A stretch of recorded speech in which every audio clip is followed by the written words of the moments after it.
Muito bem, então, gente, boa tarde a todos. Então, começou aí mais uma gravação do cursinho Pré-ENEM Biologia, realizado pelos alunos bolsistas em Quitiubá, tá? Então, na aula de hoje, fica então Ana Carolina e Ariane aí, as apresentadoras. Boa tarde e agora fique à vontade, meninas.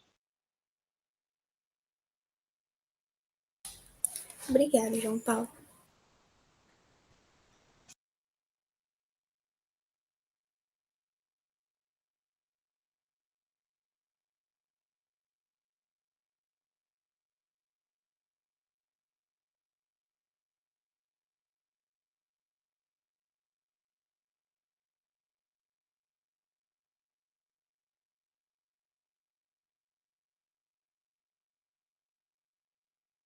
Boa tarde a todos. Hoje a monitoria ela é feita por mim, pela Ariane e também pela Jaqueline. Pode passar.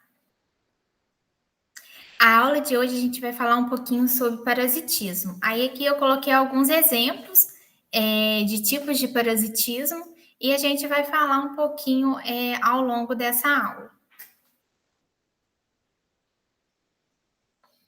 O que é o parasitismo?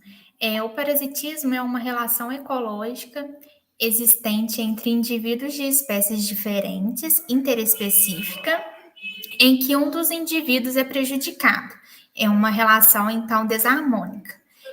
Dessa relação, temos o parasita e o hospedeiro, sendo o parasita o organismo que retira do outro ser vivo os nutrientes necessários para a sua sobrevivência e o hospedeiro aquele que é parasitado. Como o parasita é dependente do hospedeiro, ele geralmente não o mata, mas é responsável por afetar de maneira negativa a vida desse ser vivo. Então, parasitismo é o quê? Parasitismo é quando um ser vivo, quer se beneficiar de outro e isso pode lhe causar algum prejuízo. Aí aqui ele falou sobre interespecífica. O que seria uma relação interespecífica? Uma relação interespecífica, igual fala aí, quando é entre ser vivos de espécies diferentes. E também tem aquela relação que é entre ser vivos de espécie, da mesma espécie, na verdade, que aí seria intraespecífica. E também fala no texto sobre que ela ainda é desarmônica. Aí o que seria uma relação desarmônica? É quando há uma relação de prejuízo para pelo menos uma das espécies envolvidas. E quando não há prejuízo, há um benefício para as espécies, é uma relação harmônica. Pode passar, Ariane. Aí aqui tem um exemplo de um parasitismo, que aqui está mostrando um piolho. Eles são ectoparasitas que se alimentam do sangue do humano. Então, ele seria de espécies diferentes, que então é uma relação interespecífica, e o piolho vai ser o parasita, ele vai prejudicar o hospedeiro. Então, é uma relação interespecífica desarmônica, como já tinha dito. Então, como eu falei, o piolho, ele é o hospedeiro, o parasita, e o humano é o hospedeiro. Pode passar. Alguns parasitas vivem no interior do corpo do hospedeiro, como é o caso das tênias, enquanto outros vivem sobre o corpo do hospedeiro, como a pulga e o carrapato. Os parasitas que vivem dentro do corpo do hospedeiro são chamados de endoparasitas, e os que se alojam fora do organismo parasitado são chamados de ectoparasitas. Então, tem duas classificações, né, para esses parasitas. Pode ser endoparasitas ou ectoparasitas. O endoparasitas é quando ele é invasivo para o hospedeiro, é quando ele vive dentro do interior desse hospedeiro. E o ectoparasita, ele não é invasivo ao hospedeiro, então ele vive geralmente na sua superfície, como ele deu o exemplo da pulga e do carrapato. Pode passar, Iane. Aí aqui eu coloquei imagens de exemplo de um ectoparasitas de dois, né? Do carrapato e do mosquito da dengue, o Aedes aegypti, e de exemplo de endoparasitas. Aí a gente pode ver lombrigas, né? Que geralmente o nosso intestino também pode apresentar lombrigas e ele será um parasita ectoparasita, porque ele vai viver no interior do seu hospedeiro. Pode passar. Nas plantas, podemos observar também relações de parasitismo. As plantas parasitas são um grupo diverso que possui uma estrutura denominada austório, que atua penetrando no tecido da planta hospedeira e retirando os nutrientes que necessitam. As plantas parasitas podem ser classificadas em dois grupos também, hemiparasitas e holoparasitas. Aí na figura mostra o esporo de um fungo, ele entrando, penetrando a célula da planta. Então, austopóreo vai ser uma ramificação através do qual o fungo, que vai ser o parasita, penetra no tecido da planta hospedeira para absorção do nutriente. Então, como está falando aí, tem a hemiparasitas e a holoparasitas. Pode passar. As hemiparasitas são clorofiladas e dependem do hospedeiro para garantir seu suprimento de água e sais minerais. Já as holoparasitas são aclorofiladas e necessitam dos carboidratos produzidos pelas plantas hospedeiras durante a fotossíntese. Aí eu coloquei dois exemplos também da classificação das plantas, holoparasitas e hemiparasitas. Aí aqui tá falando, né? Que as raízes são sugadoras, aí ele atinge o floema da planta, ela retira, né? Eu tô falando da holoparasitas. Elas retiram a seiva elaborada, o parasita não precisa realizar fotossíntese, e um exemplo dela é o cipó-chumbo. Já hemiparasitas, as raízes são sugadoras, então ele atinge o xilema, ele retira a seiva bruta e os parasitas precisam realizar fotossíntese. Então, de maneira geral, as plantas hemiparasitas retiram a substância que necessitam do xilema e as holoparasitas penetram o xilema. Pode passar.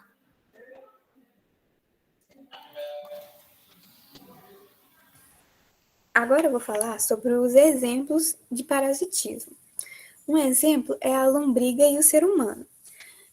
A lombriga, Ascaris lumbricoides, ela estabelece uma relação de parasitismo com os seres humanos, causando uma doença chamada ascaradíase. A transmissão ocorre quando o ser humano ingere água ou alimentos contaminados pelos ovos da lombriga. Dos ovos saem larvas que, após migrarem por certas partes do corpo, tornam-se adultas ao chegar no intestino delgado. É no intestino que esses animais conseguem seu alimento e também se acasalam. Geralmente, a ascaradíase não causa sintomas, mas caso o paciente possua grande quantidade de vermes, pode apresentar, por exemplo, obstrução intestinal. Além disso, outros sintomas que podem ocorrer na ascaradíase são dores abdominais, diarreia e náusea. Eu vou falar mais para frente sobre parasitoides e parasitas. A Ana Carolina citou os parasitas, né? Que geralmente os parasitas eles matam a planta. Já os parasitoides não, que é o caso da lombriga, né? Ela se aloja para conseguir alimento, para conseguir um meio de sobreviver. É assim que ela vive. Mas ela não precisa matar o seu hospedeiro. Não necessariamente, né? E o próximo exemplo é o piolho na cabeça do ser humano. O piolho da cabeça, o Pediculus humanus capitis, apresenta uma relação de parasitismo com o ser humano, causando pediculose. Esses animais são transmitidos por meio de contato direto com alguém que tenha piolho ou pela utilização de objetos pessoais.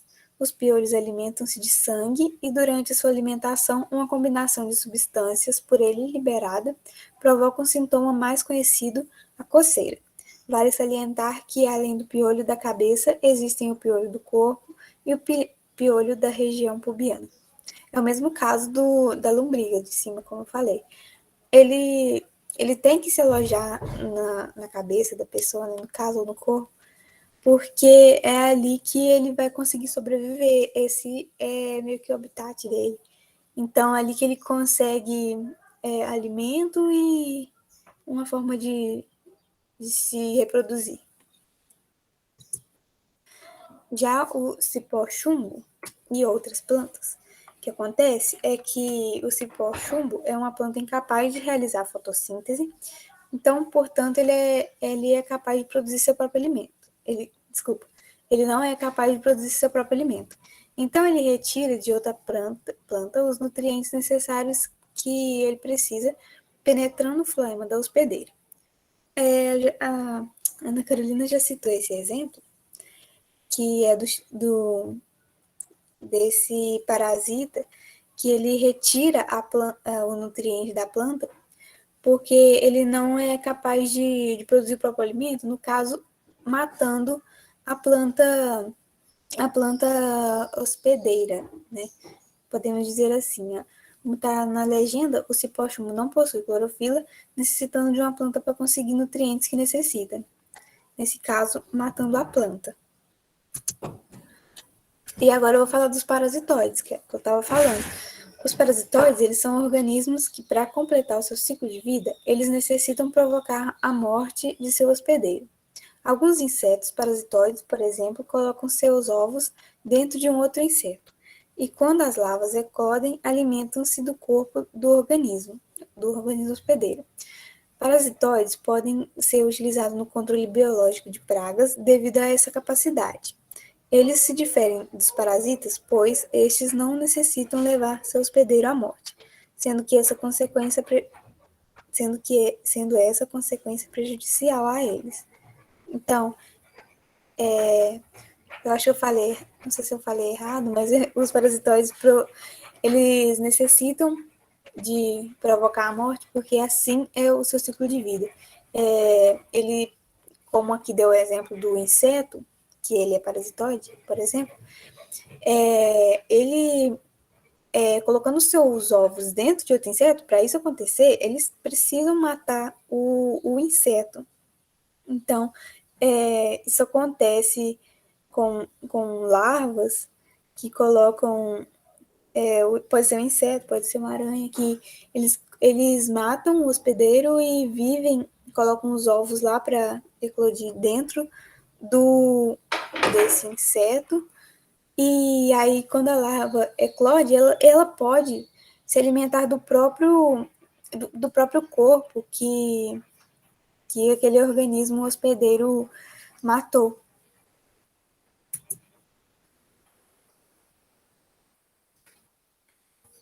Agora eu vou deixar para vocês os exercícios dessa semana.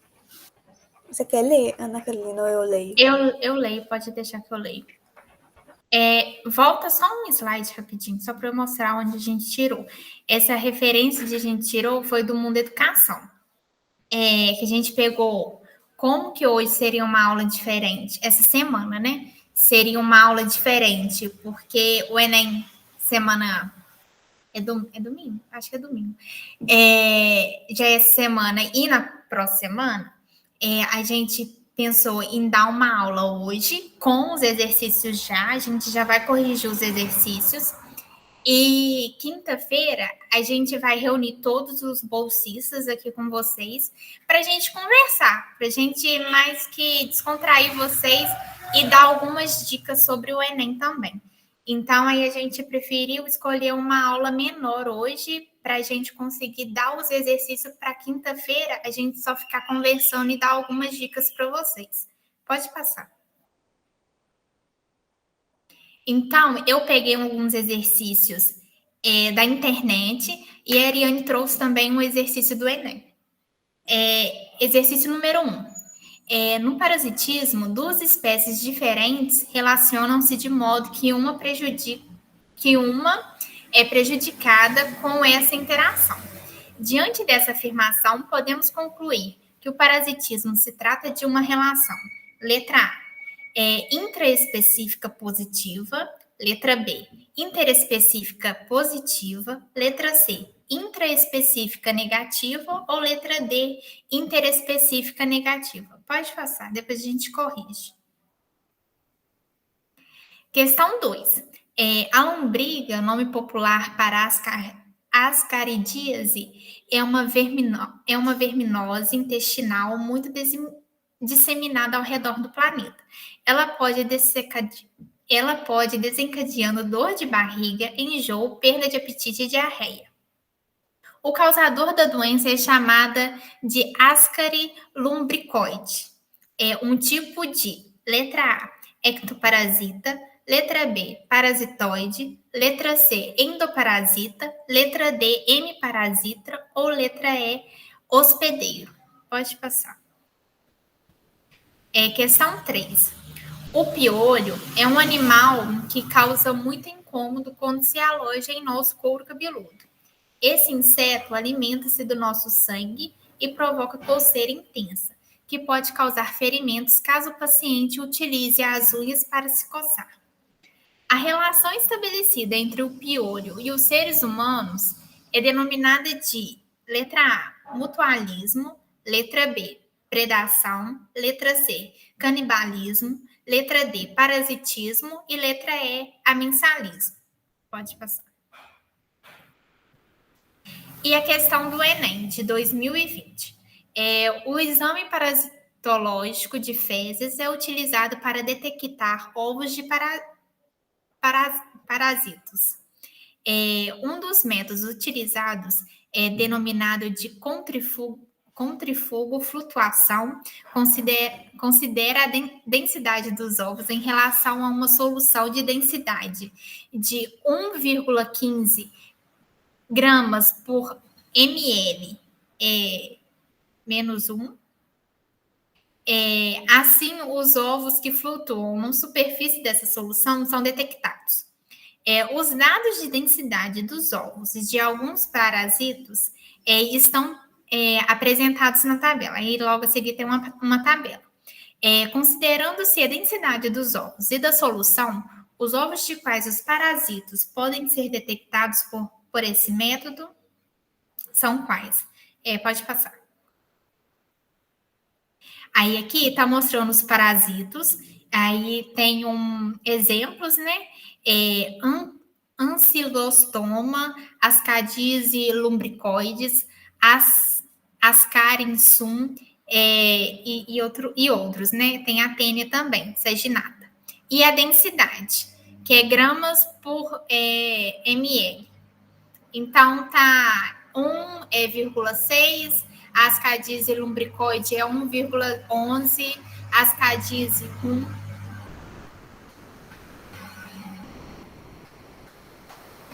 Só um minuto. Azuia. A tênia saginata 1,30. Então, ali tem uma identificação e análise de viabilidade dos ovos de aumintos em um sistema de tratamento de esgoto doméstico contribuídos de reatores anaeróbicos e rampas de escoamento superficial. Então, volta lá para mim, rapidinho, para mim ler a pergunta de novo. Considerando-se a densidade dos ovos e da solução, ovos de quais parasitos podem ser detectados por esse método? Então, ele quer quais ovos podem ser detectados. Pode passar. Aí, letra A. Não. Aí, letra A. Ascaris lumbricoide, ou Ascaris sum, ou Schistosoma mansoni, letra B. Schistosoma mansoni, tênia saginata, ou Ancilostoma. Letra B, ancilostoma é Ascaris lumbricoide ou Ascaris sum. É letra B. É letra D, desculpa. É Tênis saginata, Juxistosoma mansuni ou Ascaris lumbricoide. E letra E é Ascaris lumbricoide, Ascaris sum e Tênis saginata. Aí volta lá para a gente resolver as questões. Primeiro, eu queria saber se alguém tem alguma dúvida. Aí vocês mandam no chat, aí eu abro o microfone.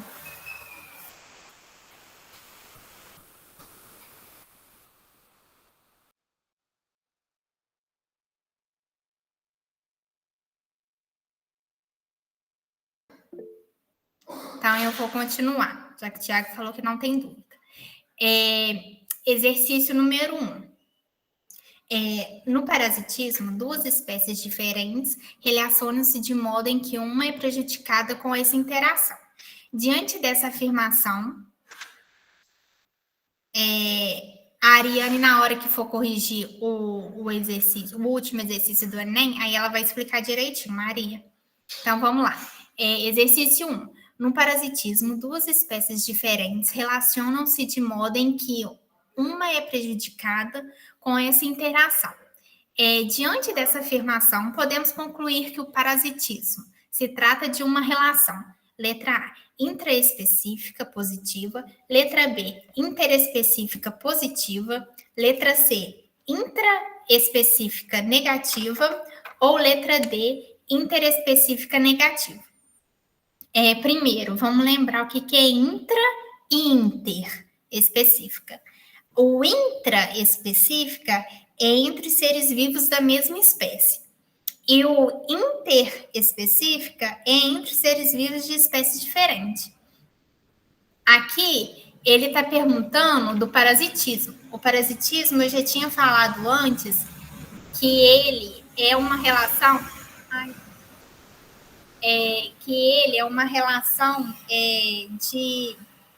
entre espécies diferentes. Então, ele é interespecífica. E eu falei também que no início que ele é uma relação desarmônica, que é quando há um prejuízo em um dos lados ali.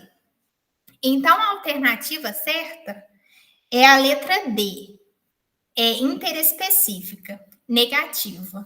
Por que negativa? Porque as relações interespecíficas negativas ou desarmônicas ocorrem entre espécies diferentes e causa prejuízo a pelo menos um dos indivíduos. Se ela não causasse nenhum prejuízo ao indivíduo, ela seria uma relação positiva, porque não teria prejuízo nenhum desses outros. Mas como ali no parasitismo ocorre um prejuízo a algum desses dois dos indivíduos, ela vai ser negativa. Então, vai ser interespecífica negativa, letra D. Pode passar. Questão 2. A lombriga, nome popular para ascaridíase, é uma verminose intestinal muito disseminada ao redor do planeta. Ela pode desencadear dor de barriga, enjoo, perda de apetite e diarreia. O causador da doença é chamado de Ascaris lumbricoides. Um tipo de, letra A, ectoparasitas, letra B, parasitoides, letra C, endoparasitas, letra D, hemiparasitas e letra E, hospedeiro. Aí, a lombriga, ela é um tipo de endoparasitas, porque o parasita que vive no intestino do corpo é a lombriga ali. Então, ela está vivendo dentro do intestino do corpo de uma pessoa. Então, ela vai ser uma endoparasitas. Então, vai ser a letra C. Pode passar. Questão 3. O piolho é um animal que causa muito incômodo quando se aloja em nosso couro cabeludo. Esse inseto alimenta-se do nosso sangue e provoca coceiras intensas que podem causar ferimentos caso o paciente utilize as unhas para se coçar. A relação estabelecida entre o piolho e o ser humano é denominada de letra A, mutualismo, letra B, predação, letra C, canibalismo, letra D, parasitismo e letra E, amensalismo. Aí vai ser o parasitismo, pois o parasitismo é uma relação em que uma espécie, que é uma parasita, associa-se a outra, que é o hospedeiro, e retira, deixa o seu alimento, causando prejuízo.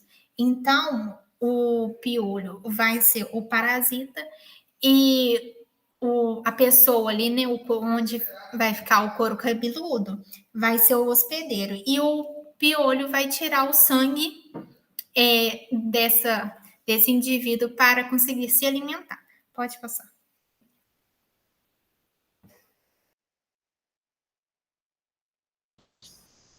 Essa questão eu tirei do Enem do ano passado, só para deixar de exemplo para vocês, um tipo de questão que cai no Enem, que às vezes a gente nem precisa muito saber a matéria, e sim mais analisar tabelas, que o Enem cobra muito tabelas, e às vezes a gente fica com medo na hora que vê a tabela, assim, já quer pular a questão, achando que é difícil, mas não. Às vezes nem precisa saber o conteúdo em si, é mais analisar a tabela. E eu vou mostrar nessa questão.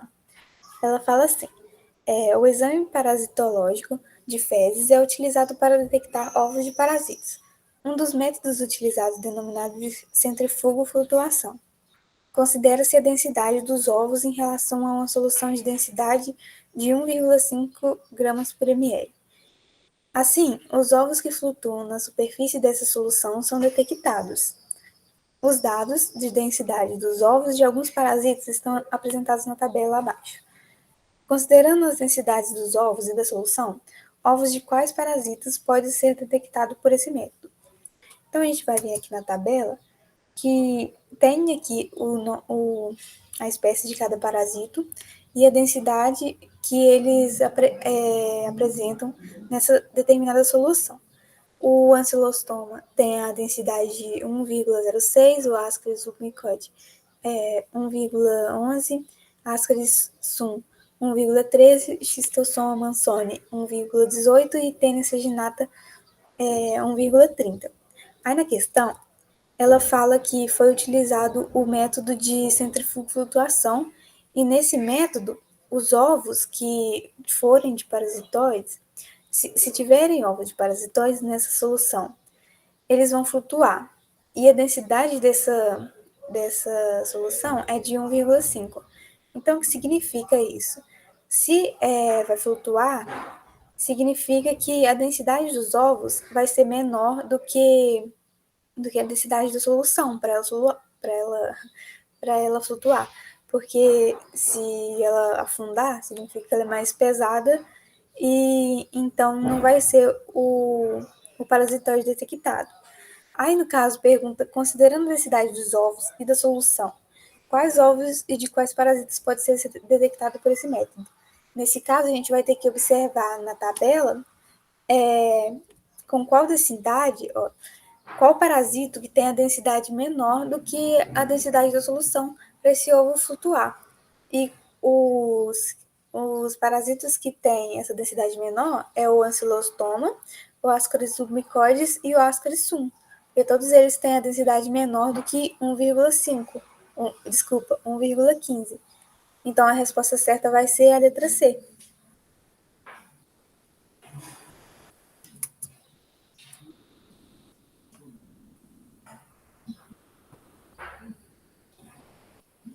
Essa foi a nossa aula de hoje.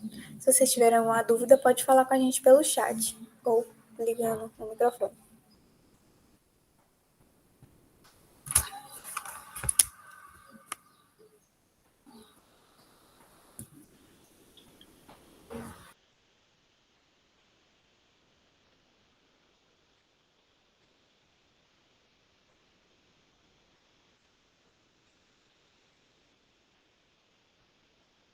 Temos aí o Tiago no chat, né, meninas? Escreveu, não entendi a 1. Sim.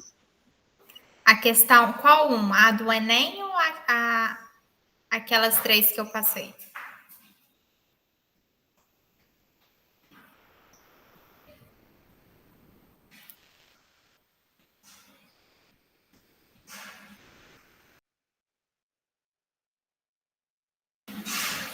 Tem como você colocar aí, Ariane? Ou você fechou? Eu vou colocar.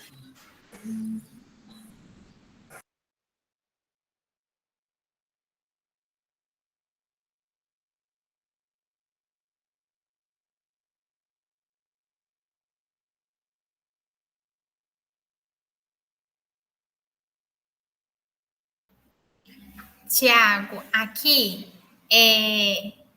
eu acho que é melhor voltar lá no início. Volta lá nos primeiros slides, isso.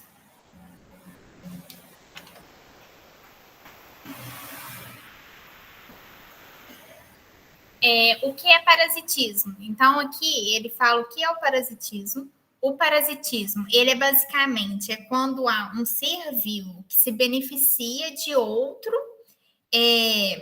outro ser vivo, para que ele ainda vai causar prejuízo a esse indivíduo. Então, esse indivíduo ele não vai estar ganhando com esse parasita. Ele vai estar perdendo, né? Ele vai ter algum prejuízo com esse parasita no corpo dele, ou internamente, ou pela superfície dele. Então, aqui ele fala aqui, ó, parasitismo é uma relação ecológica existente entre indivíduos de espécies diferentes, interespecífica. Então, espécies diferentes vai ser uma relação interespecífica. Já se fosse com espécies da mesma espécie, seria intraespecífica. Só que o parasitismo, ele é apenas entre espécies diferentes. Então, por isso que o parasitismo, ele é uma relação interespecífica. Ele não tem como ser uma relação intraespecífica, porque ele é de duas espécies diferentes. Em que um dos envolvidos é prejudicado. Então, é uma relação desarmônica, porque em um dos dois, ele vai ocorrer um prejuízo. Se não ocorresse nenhum prejuízo, se houvesse benefício, ele seria uma relação harmônica, não desarmônica. Então, volta lá no exercício. Aí, no parasitismo, duas espécies diferentes relacionam-se de modo em que uma prejudica com sua interação. Diante dessa afirmação, podemos concluir que o parasitismo se trata de uma relação. Aí, como eu já disse lá, é uma relação interespecífica, porque é de espécies diferentes. E ela vai ser negativa? A negativa vai ser a mesma coisa de desarmônica, porque vai haver prejuízo para essa espécie. Por isso, ela vai ser negativa. Se não houvesse nenhum prejuízo, ela seria positiva ou harmônica. É isso. Você entendeu? Agora.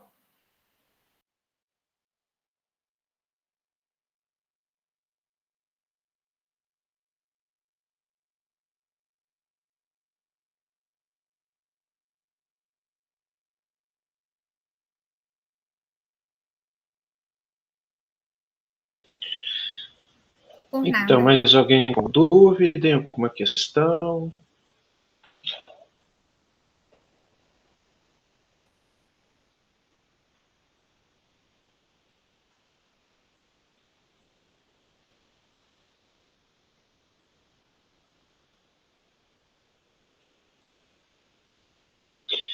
Então, só deixar claro, né, essa aula de hoje está sendo especial, está sendo tanto teoria quanto correção de atividade, igual as meninas explicaram no início da live, né, porque quinta-feira nós iremos dar um aulão especial com relação aí às atividades do Enem, porque o Enem vai ser no próximo domingo.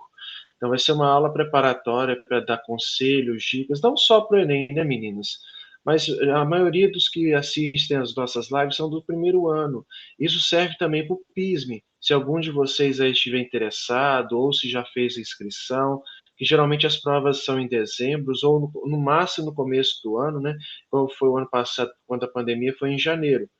Então, Maria e Tiago, eu solicito e aconselho vocês a também participarem dessa live especial de quinta-feira, né, que a gente vai abordar aí como vocês se portarem, que tipo de materiais vocês devam levar, o que não pode levar, também é importante, horários de chegada, né? Como você deve resolver questões da prova, que tipo de questões abordarem, e também uma descontração também, igual tem em cursinho, geralmente o professor aí vai tirar o estresse, o nervosismo, a preocupação e a ansiedade, tá?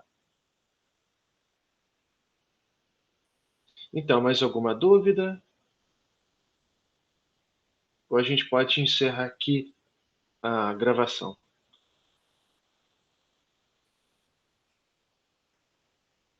Acho que pode encerrar, João Paulo. Tá, então eu vou encerrar então aqui. Espera só um pouquinho.